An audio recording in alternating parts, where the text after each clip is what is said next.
Welcome to Manager Tools. Today's topic, Post-Resignation Team Meeting, Part 1. Here we go. Well, we get the question of how to tell one's team one has resigned frequently. And frequently people do it wrong. Yeah, they do. But it's so easy.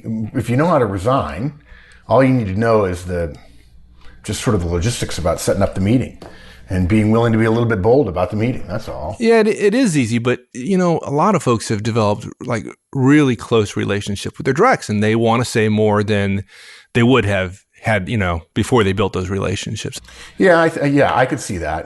And yet your first responsibility is the organization. Even after you resign? Really? Yeah, well, yeah. Yeah, yes. If you're in the building, yes. There you go. It's old-fashioned, but it's true. Let's don't let truth get in the way. Yeah. Okay, so we've got 7 points we want to make, one of which goes through a number of sub-points. But anyway, first you got to pre-schedule the meeting. Yeah, you have to pre-schedule it. You have to decide you're going to resign, and then you have to schedule a meeting with your team. Then, and the meeting's 30 minutes long. You won't take all that time necessarily. And you schedule it for 15 minutes after you're set to resign.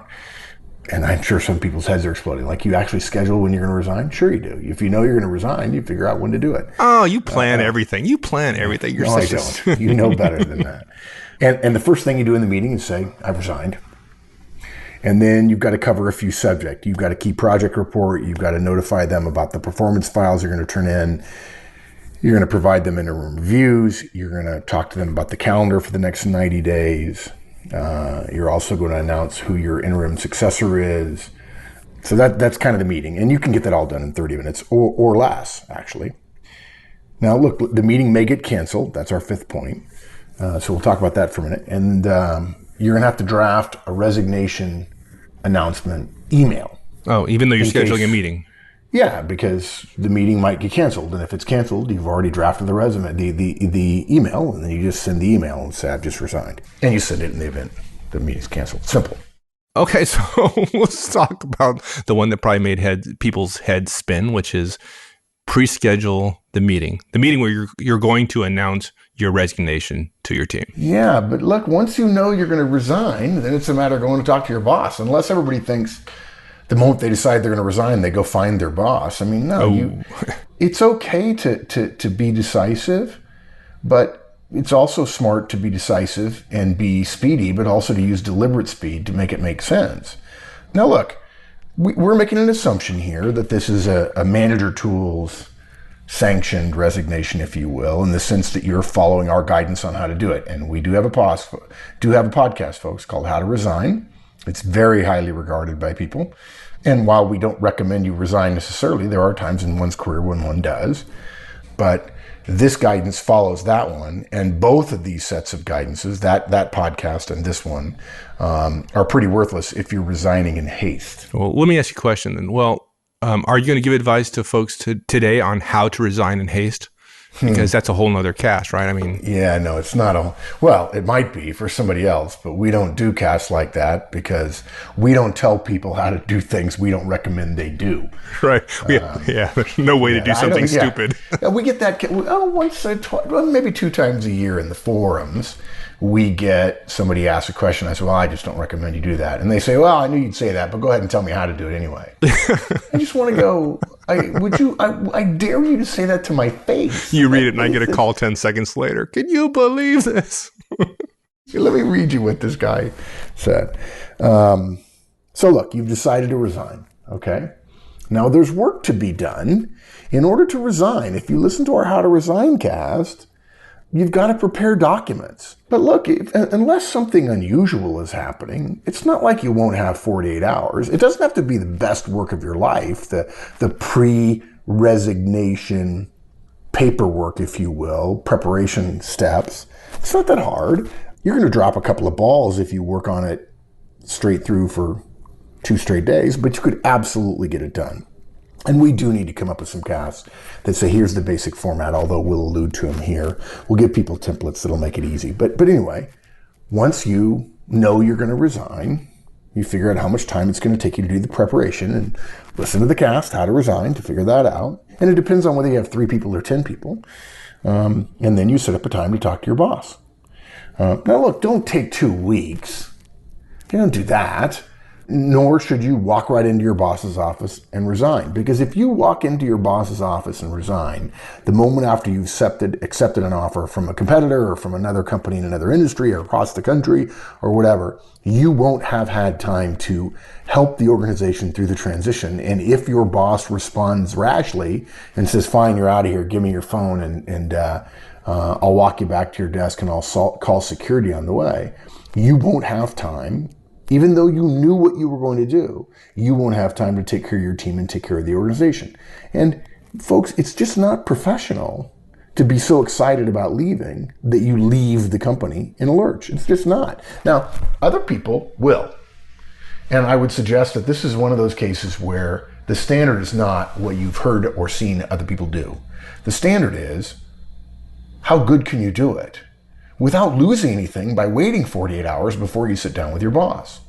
And don't listen to a company that says to you, well, you need to talk to your boss right away. Say, well, actually, no. I've been preparing to resign. I've got some work to do yet, and I'll resign within the next 24 to 48 hours. Now, the hiring company is going to be a little bit surprised. In fact, they're going to say, you knew you were getting an offer. Why didn't you resign already? And the appropriate response is, well, sorry, while privately thinking, you idiot. Nobody resigns before they get the offer and accepts. You don't even resign after you have the offer. You resign after you've accepted. Right? You don't burn the bridge you may need to go back over. I mean, dude. Yeah, and offers get rescinded, right? It happens. Oh, they do. Oh. Can you imagine? You get the offer. You don't follow our guidance. You resign, and then the offer gets rescinded. Now you want to go back to your boss and say, just kidding. Just kidding. Just it's a joke. Yeah, we get calls like that. What do I do? What do I do? Can I buy a time machine and go back? So you set up a time to talk to your boss. Okay. Then let's say you decide, you get the offer on Monday. They do their due diligence. Somebody makes you an offer on Friday. You talk to your spouse for the weekend. You accept Monday noon, and you've accepted. Okay. And you set a meeting for 10 o'clock Wednesday morning with your boss. Or maybe your boss is always in her office Wednesday mornings, and so you set it such that you know you're going to be able to find her. Now, I wouldn't do that. I'd set a meeting, and I'd say, look, can I have a 30-minute meeting? I want to update you on a couple of things. And then what you do after that meeting's in stone, or at least on the calendar, you set this meeting up, the post-resignation team meeting, for immediately after it. And you go into that meeting with your boss to resign. And this meeting being scheduled right after it keeps the meeting with your boss brief, all things being equal. Now, again, your boss can trump everything and say, what, you're resigning? Give me your phone. Let me walk you out. Now, folks, if you're a manager and somebody resigns, you don't do that. It's unprofessional. It's unethical. They don't even do that at really, really high security companies. The only people who do that are bosses who want to show off their power because they're angry because they can't control you anymore, or they thought they were controlling you yesterday, and apparently your freedom to resign flies in the face of the idea that they're in control of you because they haven't learned Horstman's Law that control is an illusion. And look, I've certainly had people figure out that their boss was in on a given day. They set the meeting with their team, and then they go get time with their boss right before the meeting, okay? But there's risks there that you've got a meeting with your team set up and you don't get to talk to your boss. The problem, what people do is they go to their boss, they haven't set this meeting up, and they resign. And the boss, who realizes quickly, I can't talk him out of it, or if the boss is ethical and professional, she realizes that you really have already accepted another offer, in which case a counteroffer ought not to be proffered. They immediately say, well, have you told your team? And the answer is, no, I haven't yet. And the look of, oh, okay, this is clearly done on your face causes the boss to go, well, don't, I'll do it, right? Because they're looking for any opportunity to assert control again. But if you do it this way, you say, look, I just got a minute. I've gathered my team and I have to tell them. And what's amazing is people are listening right now and they're saying, oh, no, there's no way. I don't think I think my boss would cancel it.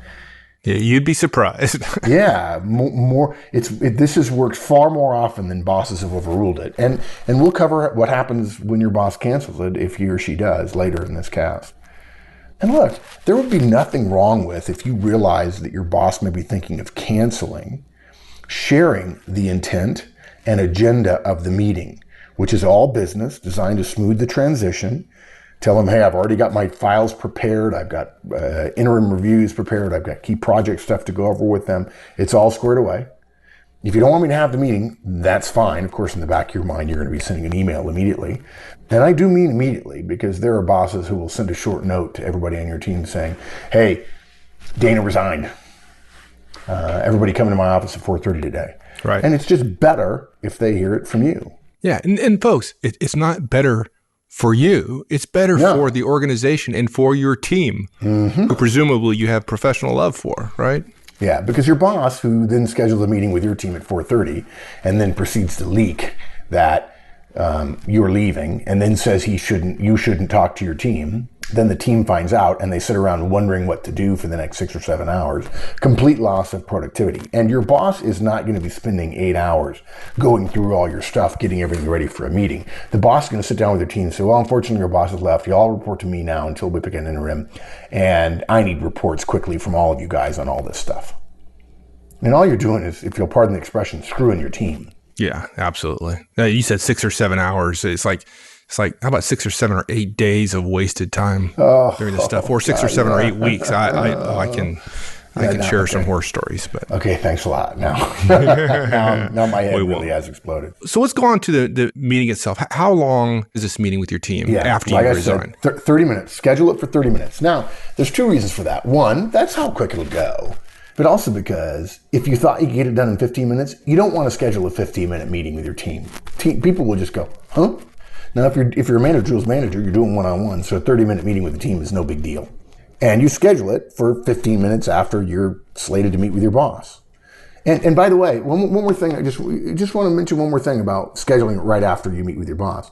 Once you've resigned, if your boss is not adamant one way or the other, you can actually say, look, really, I'm so sorry, you'll have to excuse me, I'm meeting with my team.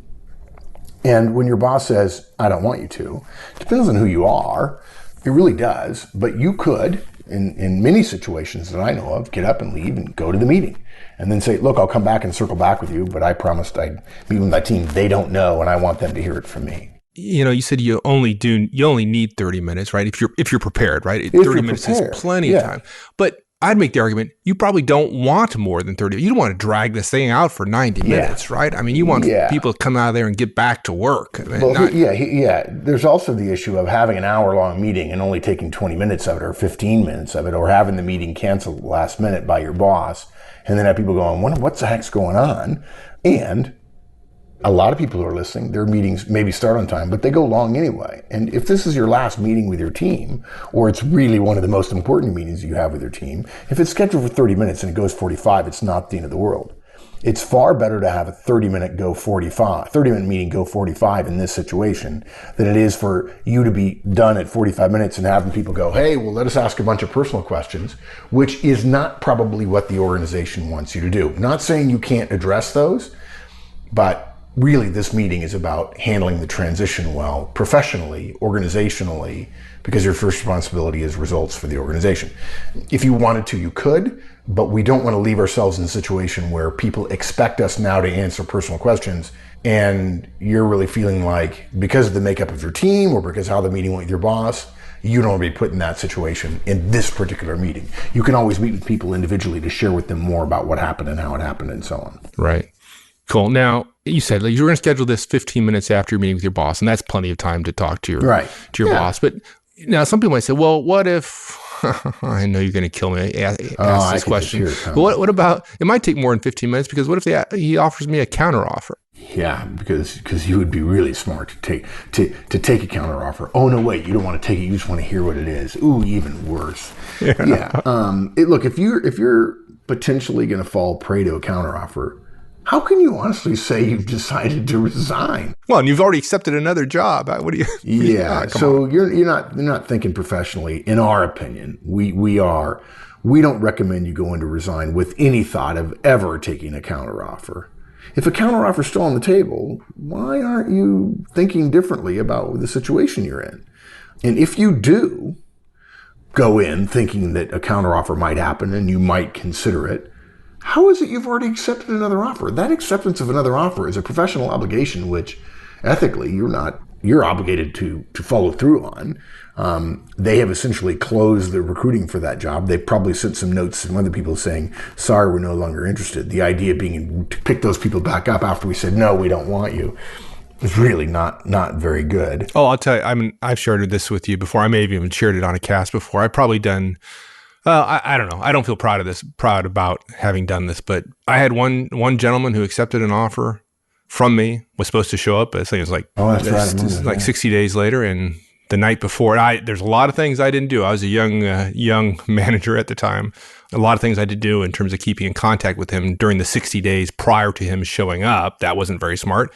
Called him the night before he was supposed to show up to talk about the next day. And he told me then that he had accepted a counteroffer.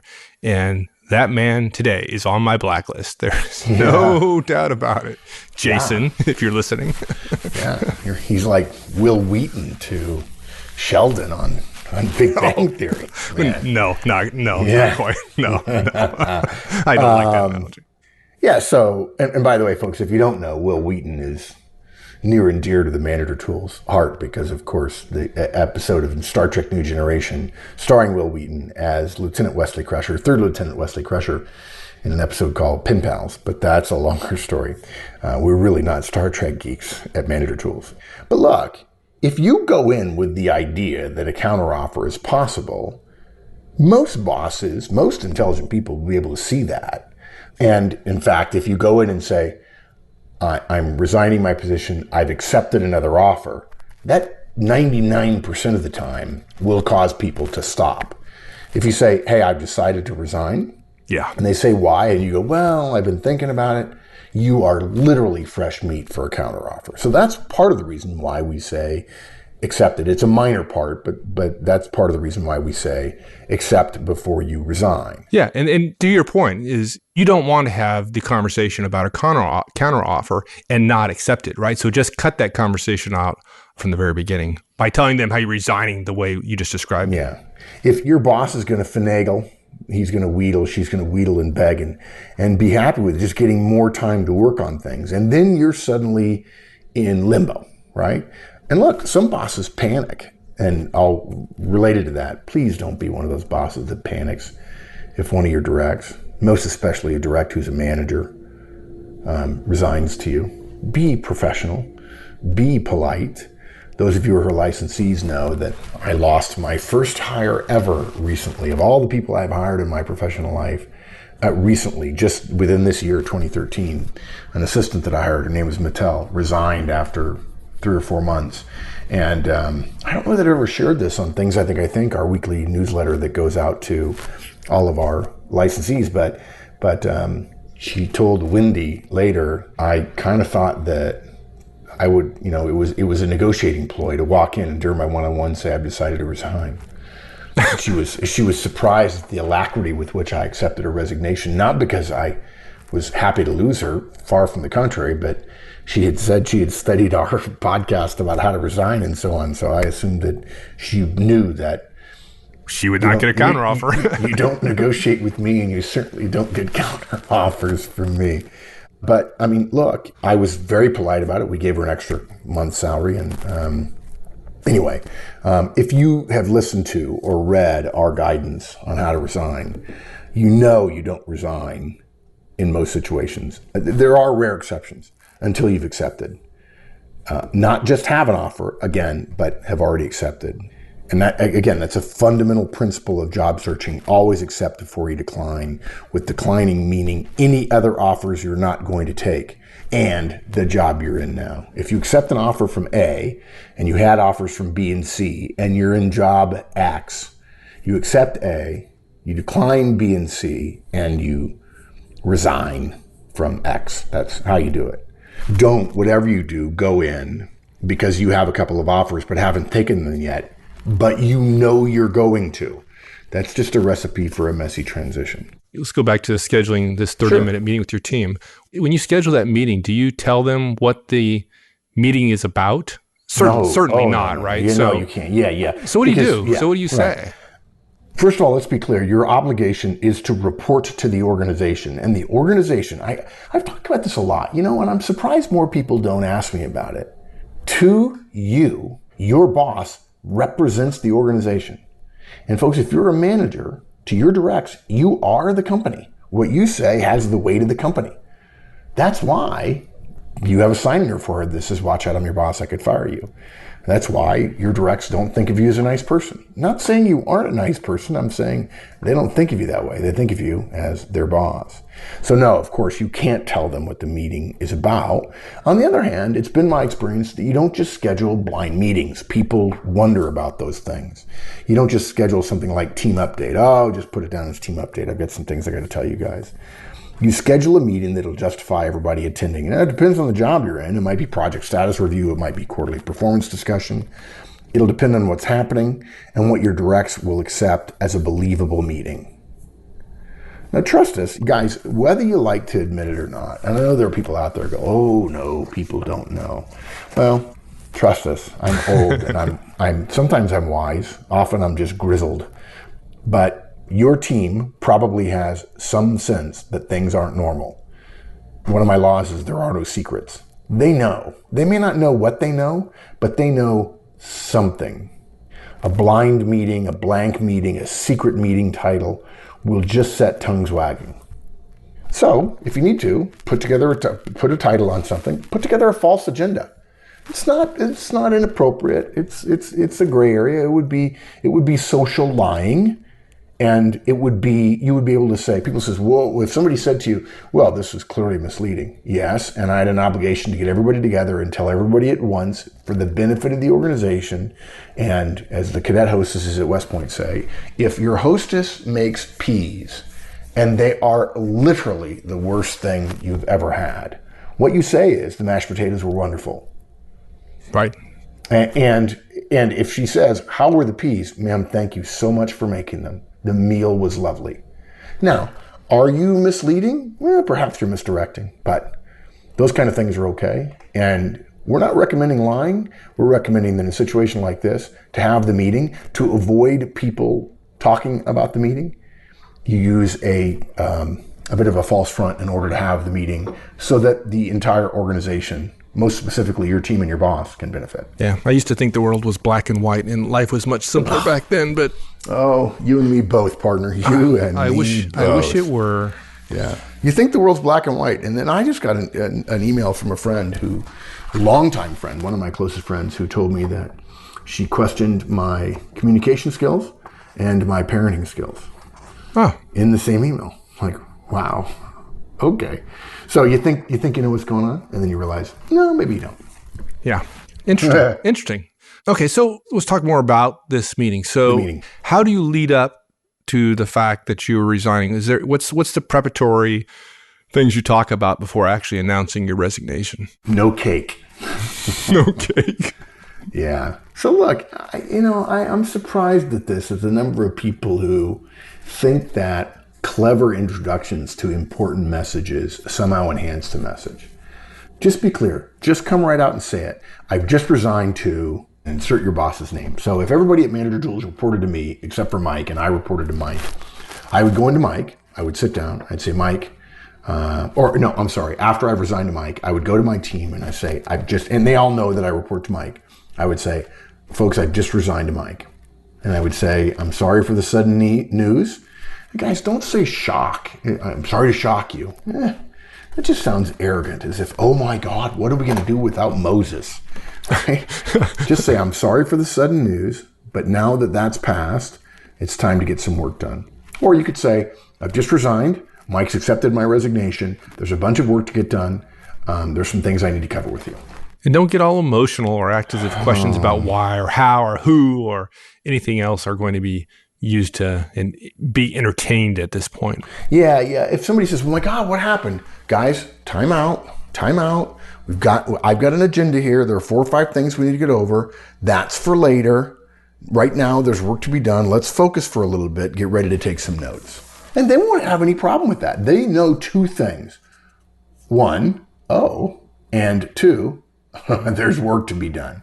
So the O part happens after we discuss the work to be done. And believe me, they've had other bosses leave.